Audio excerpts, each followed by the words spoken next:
Hello, ladies and gentlemen. Welcome to another episode of Greg in Your Ear. Today's episode is to tell you that there is a podcast of Radio Skyline.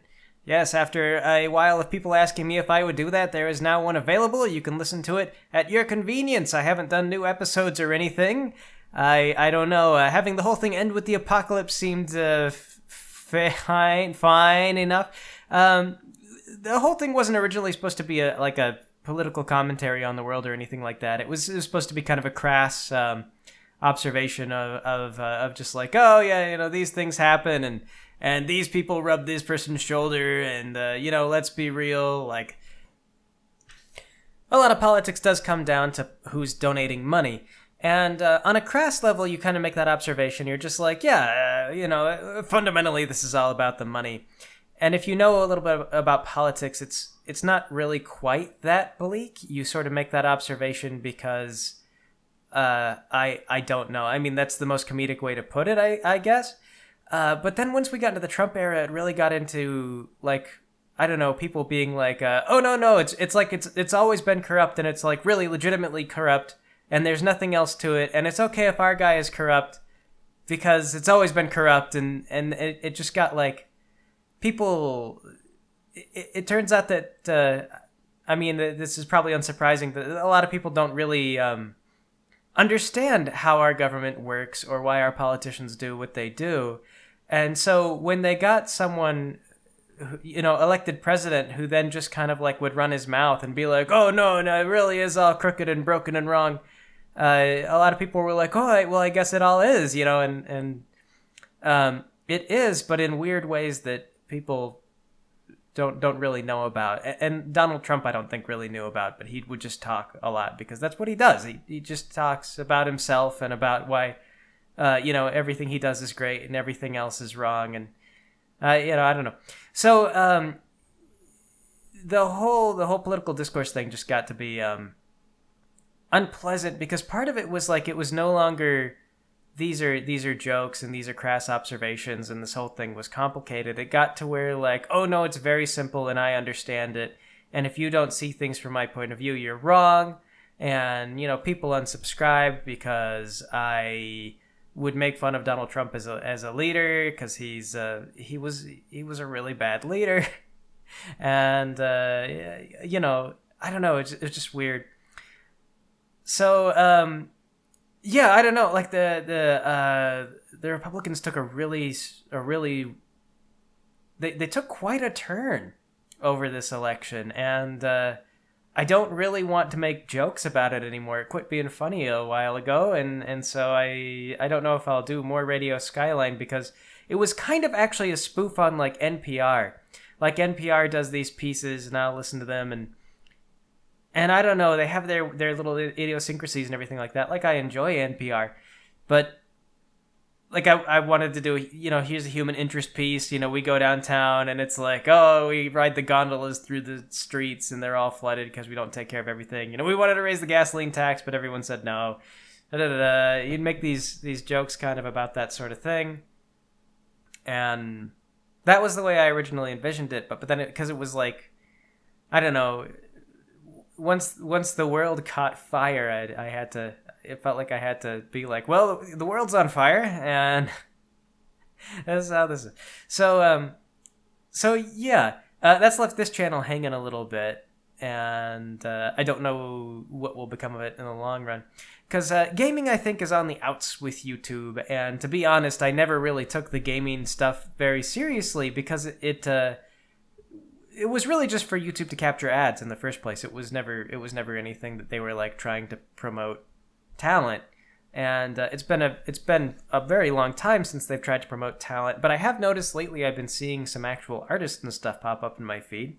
And I think what might be happening is that TikTok emerged. And TikTok is promoting artists and creative people and all kinds of stuff.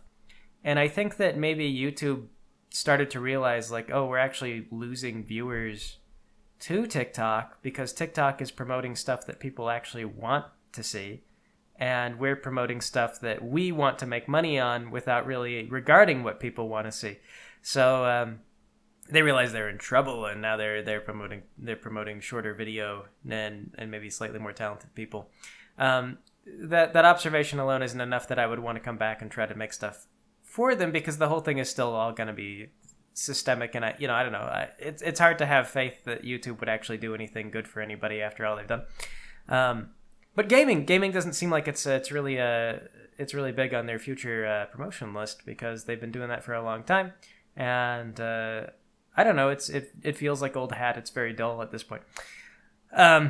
Speaking of gaming, we're back to Starbound. It's been a while since I've done a Starbound video, because the last time this popped up, it was when I was doing the Let's Ramble with Ray. And that one was funny because people were like, yeah, like Starbound is a really boring game to watch, and you've got all these mods on, and I can't really follow what's going on anyway, because it's you're just jumping all around and it's dark and everything else. I used to play with Frackin' Universe, which was like a huge mod pack that you could install, and it had a bunch of things on it. But the creator started doing some weird things.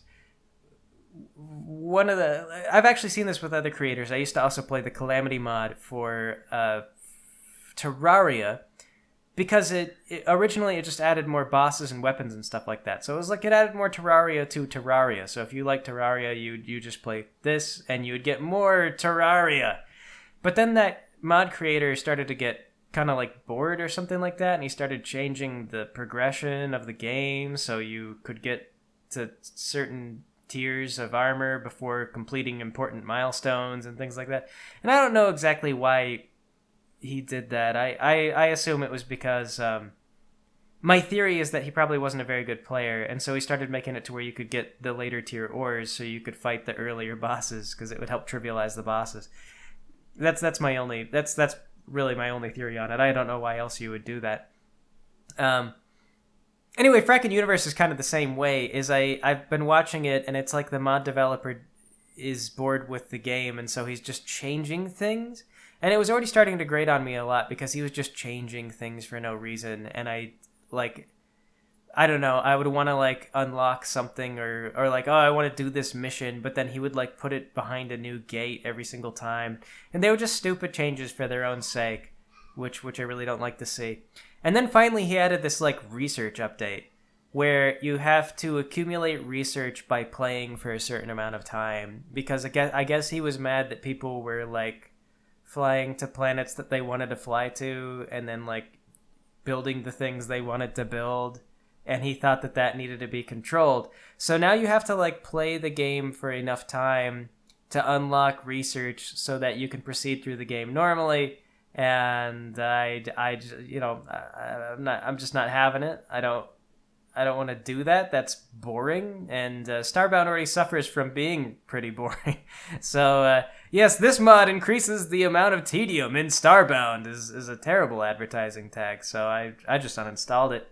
And I got a bunch of other things. There's this mod called the Supper's Combat Overhaul, which actually improves the AI and sets up a progression system that makes a lot more sense, where just the armor that you pick up on the planet, they're much more powerful per tier, so you can't just skip ahead because all the monsters will obliterate you when you get to the later tiers. You have to kind of progress through them naturally, but you progress at the speed that you can play.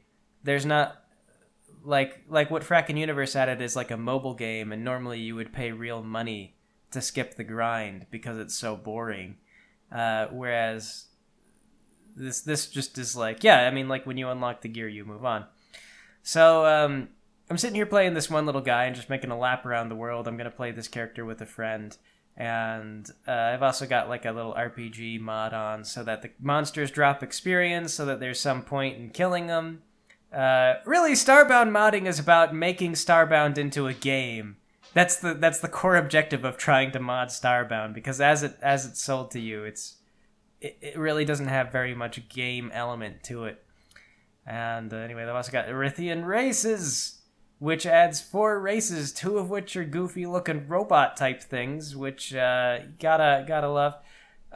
They take the bold move of making the aliens look like aliens, so they actually can't...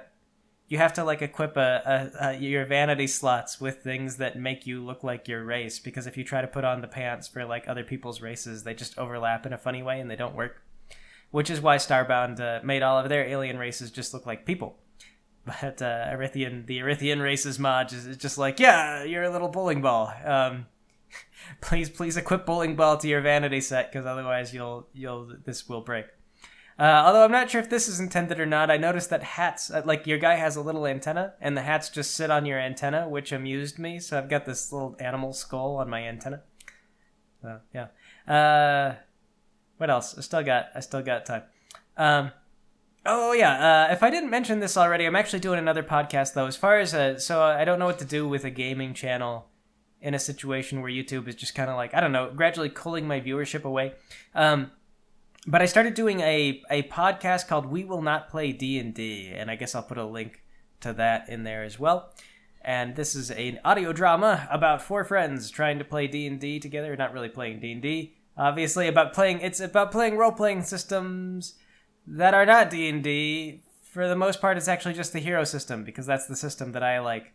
And I am in a minority because it's a very dense, technically complicated system, which when you play it is actually rather simple and elegant, because you just roll 3 dice for everything, and you don't have to think hardly at all about what you're doing. It's supposed to be cinematic. So a lot of your action is like how you build, and then you just play what you built. And so if you come up with like a really interesting character concept, then you can play a lot of really interesting stuff. I have tried playing it with some guys who are very much into D&D, and it wound up being a real problem because they would kind of think of it in that D&D context of like, well, I'll design a character and then wait for the plot to come to me, and then I'll treat everything like a dungeon. And it was really weird because Hero is sort of like, well, you can fly and teleport through walls, and you can dig. So if you put them in a dungeon, they could do all kinds of things to break the dungeon. It's not really a very dungeon-oriented system. It's more of a narrative type of thing, or that's what you should go for. I guess you could use it as like a tactical combat type of thing, but, I don't know. That would require you wanting to cooperate with that, and I never do. So, anyway, though, it's a comedy. You should check it out, and I don't know if we'll do anything, but I assume if I update this channel again, YouTube won't notify you. So, good luck, and I'll talk to you. I'll see you guys when I see you.